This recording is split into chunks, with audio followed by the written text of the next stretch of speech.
Hello friend, तर आमचो चॅलेंजीचो 5th vlog start करता। डेली एक व्हिडिओ कंटिन्यू 10 दीस। आणि आयज आमी वयता गणपतीची मूर्ती पळोवपाक। ते बी म्हणल्यार विश्वकर्माचारी बंधू यांचे हांगा हे बरे बरे मूर्ती करता, त्यो बी चिकण मातयेच्यो, आणि त्यो आयज आमी थंयसर पळोवपाक वयता।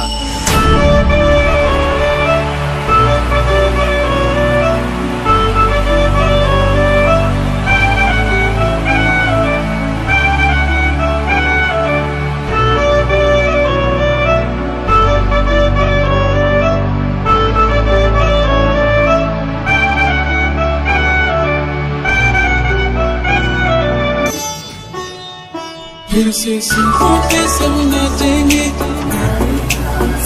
बांटेंगे हम खुशियाँ।